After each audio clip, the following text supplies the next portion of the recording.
Hey everyone, Tankenstein here. In today's video, I'll be going over basically a mostly unscripted overview of the major changes coming to War Thunder in the new patch entitled Ixwa Strike.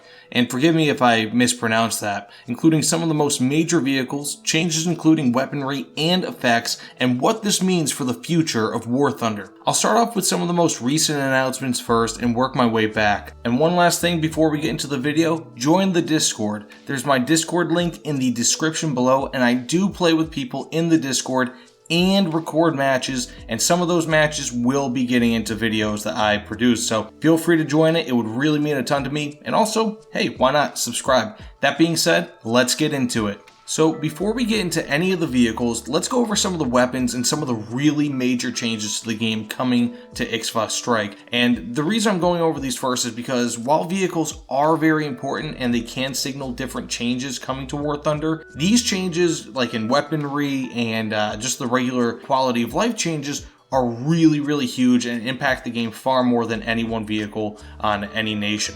So that said, let's start off with the Soviet KH-29L. Now this is a laser guided air-to-surface missile that it's not an actively homing, it's a semi-active homing system, but it again is laser guided. So once you lock that laser on and you keep it on the target, it should hit the target. It will not be interfered with buildings, so on and so forth, or bad weather, whatever the case may be. So long as that laser stays on, you should hit it, and that's really cool. This is the beginning of along with the next weapon I'll be talking about, of really just guided air-to-ground weaponry, which is huge. And when I say guided, I don't mean guided in the sense that we had, Nords and things of that nature beforehand, where those were manually guided, but rather fire and forget or laser-guided weaponry. So that brings me to the second one, the AGM-65A Maverick. This is an active homing air-to-ground missile, but it can be disrupted if things obscure its vision, like fog, rain, and things of that nature. It could really be anything. I would imagine even foliage, because this has an electro-optical homing system rather than a laser. Now this is huge because it is fire and forget, but again can be tricked or really just taken off its path by things obscuring the vision. But this signals a huge step into the future, which I'll be getting into in just a few moments. Now, additionally, there are new shell impact animations, which will show you exactly how all the shells in the game work simply by just hovering over them in the game's menu. And I, for one, am extremely excited about this because it will show everyone how different types of ammo work, including APCR, APCBC, Sable rounds, Heat FS, whatever the case may be. It will show how all of them work, whether it's air, ground, or ship ammunition. And that is huge to me because one of the biggest questions I have is, hey, how does this work? How does that work? That's just kind of what I feel all the time. And to be honest with you, it kind of makes my future ammo guide that I was planning a little bit worthless. But you know what? I'm fine with it because this is awesome. And I know for one, tomorrow the first thing I do is I'm going to be going onto each of my favorite vehicles and just see how the ammo works in those impact animations. I think it's really cool. Good gaijin. This is a huge quality of life improvement. I'm really stoked about it. Now, additionally, we are going to have chaff in-game, which are basically flares, but for radar instead of infrared.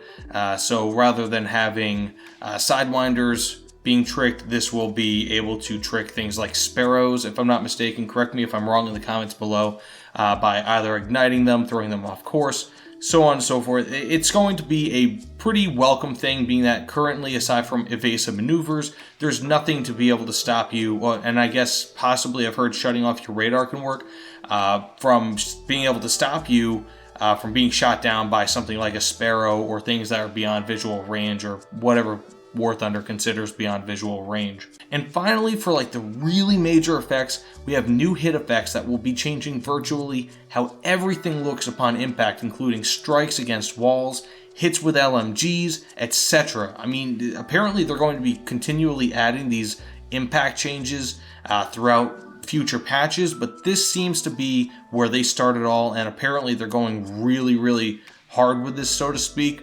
And this is going to be a huge thing because ultimately, I mean, when you shoot a wall, for example, at least today before Ixwa Strike joins in, it's really uneventful, uncinematic. Hopefully this kind of adds a little bit of flair to it without damaging or hurting frame rates. Really one of the things that we do need are better servers. I was a little bit wrong with that with one of my previous videos.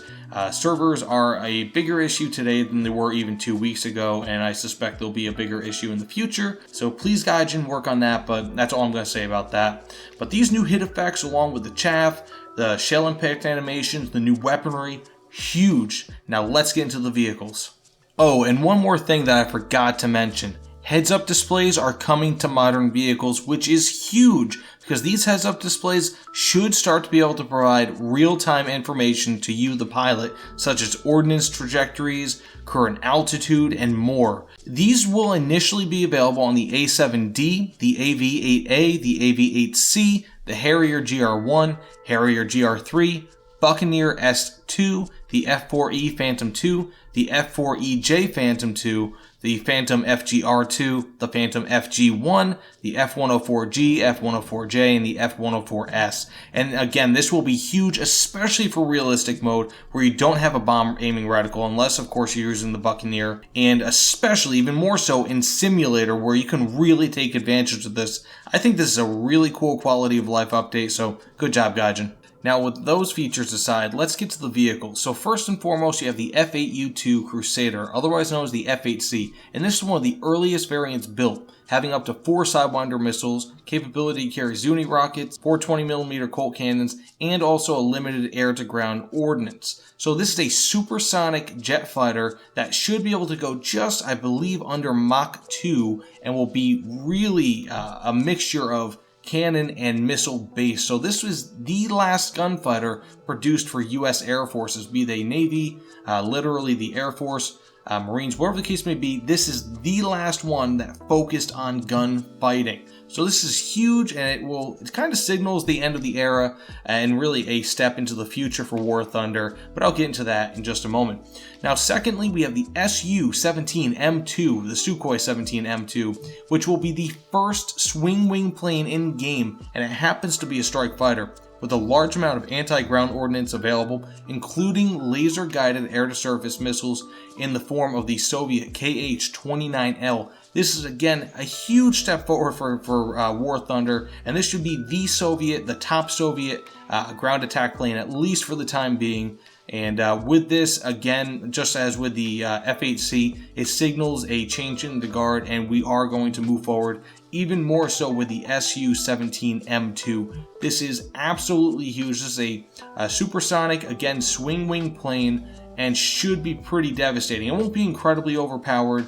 I don't really think actually it will be overpowered at all. It seems like it will be a fairly decent plane, and but really this is almost kind of like a test bed for future technologies like the wink wink F-14 Tomcat. Also, we have the Leopard 2PL, which is a top tier squadron vehicle for the Germans, which I actually have a recent video on. It's a relatively short video. I kind of predict that this might sink a lot of top tier German matches and really kill their win rates, because you're going to have a ton of people who have no idea what they're doing buying this thing right when it becomes available with Golden Eagles, and it might crash the win rates because you're going to have a lot of noobs, you're going to have a lot of people who have no idea what top tier is, and they're just going to buy this thing and have no other tanks to back it up, and they're going to die instantly, and that'll be that. I mean, it's going to be a massacre possibly for the first few weeks, in my prediction. Now, we also have the F5A, which is the freedom fighter, the F5, if I'm not mistaken, the Tiger. This is a Chinese only, at least for now. There will be US variants of this in the future. Well, of course, this is a US fighter, but the F5A is a Chinese tech tree light fighter, and I think it's really cool. Apparently, this thing is extremely agile. I've seen it in the dev server with the Fly Daily piloting it. It seems like a really cool plane, and I, for one, am actually really stoked for it. I don't really main the Chinese tech tree at all, but if there's any plane, in my opinion, to really work up for, this is it, at least for the time being. I think this is one of the coolest additions they've had in at least the last few patches, because it's such a versatile plane, and in a way, it's almost kind of like a mini pre-F-16 Falcon. I really like it. Additionally, UK is gaining a South African portion of their ground tech tree, which will add for now mostly wheeled vehicles like the Ratel 90, the Ratel ZTZ A2 ATGM, and also the Sark Mark IV, and also a few more, but I don't really know exactly which other ones, but they did imply that there will be other ones, being that there will be 30 plus vehicles being added in this patch. Additionally, the Americans will be getting an upgraded Bradley, being the M3A3 Bradley, which will make the Bradley more usable in top tiers with more armor and better tow missiles. So that's really cool. You should see it. I'm guessing it'll probably be at least 8.7, maybe 9.0. But time will tell. Now, China will be getting the wheeled PTL-02 tank destroyer, which should add some firepower to the top of their ground tech tree, and maybe we'll add a few more players to the Chinese tech tree, because China, it's not really a very well developed tech tree, but this might bring a few players to go to the top. And also Germany is gaining another battleship, so their reign over the seas will just continue to grow. And now, with all the vehicles, weapons, and quality of life improvements out of the way, let's go over what this patch means for the future of War Thunder. And first, I think that's interesting to note that with the introduction of an early F8 Crusader variant and the Sukhoi 17, War Thunder will continue to shift towards more modern vehicles and missile-oriented aircraft. The F8 is famously known as the last gunfighter because it was, well, the last frontline fighter designed for that type of dogfighting in mind, whereas later planes like the F4 Phantom really didn't make it a primary concern. Add in computer-guided air-to-ground missiles and swing-wing technology to this update, and I think that's clear that we will be seeing a substantial investment into beyond visual range fighting in the next few patches, including the possible introduction of, and I mentioned before, the F-14. The groundwork is now present for its introduction. This all depends on how Gaijin wants to move forward, of course. As I'm sure many of you know, beyond visual range dogfighting could be quite boring, so they might add the planes capable of conducting that type of warfare without really getting too far into the types of weapons used for it. So basically what I mean is, in the future, they could have missiles that really don't get beyond. They could have a rule, an in-house rule, where they don't want missiles that go beyond, for example, 10 miles, or they could in-game limit them. So who knows what they're planning to do. They could make huge maps, but really it's not like ground forces where even with modern tanks you still have to see your enemies. This is totally different, where you could span miles, many miles, kilometers, whatever your measurement of distance is, and not see them. So I don't really know how Gaijin will be moving forward with this. I know that they did mention previously in months past that they will be expanding on beyond visual range missiles. We'll have to wait and see what that means, because if it gets too crazy, and I know many of you know, Sparrows are already extremely annoying when you get into a match and you just die without ever seeing your enemy.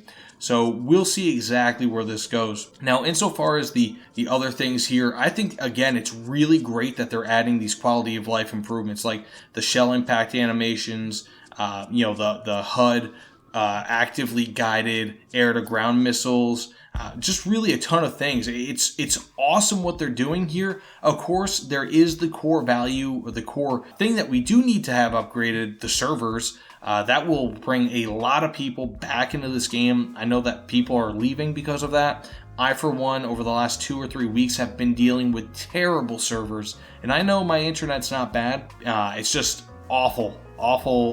Packet loss 10, 15, 20% sometimes.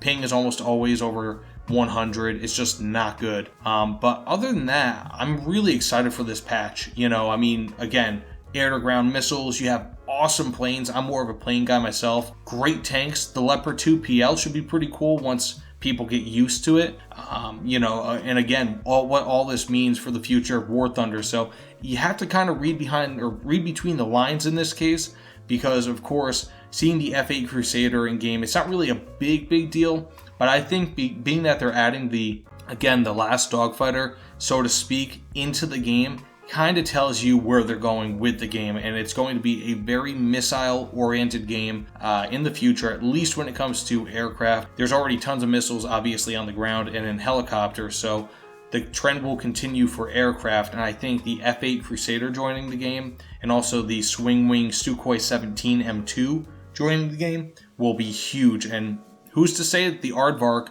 won't get into the next game or the next patch, and the F14 won't get into the patch after that. In fact, actually, mark that down as a prediction. We're getting the Aardvark next match, or the next patch, and the F14 the patch after that. So I'll bet you that we're getting the F14 by the end of this year. Some of you guys might call me crazy, but a lot of people didn't believe me when I said that we were going to have a swing wing plane in this patch. The reason why we were, and the reason why we are, I mean to say, is because Gaijin wants to rush out these new technologies in planes because they know that people want them and people are leaving the game. So they're going to rush out these technologies. Of course, they're going to fix servers, but they're going to rush out these technologies more. And what plane do people want more than the F14 aside from maybe the A10? There's like no plane. So again, this is really exciting. I hope Gaijin fixes their servers a little bit better, but either way, this is really, really exciting news. That all said, thanks so much for watching, everyone. Please subscribe if you managed to bear with me this entire video. It means the world to me.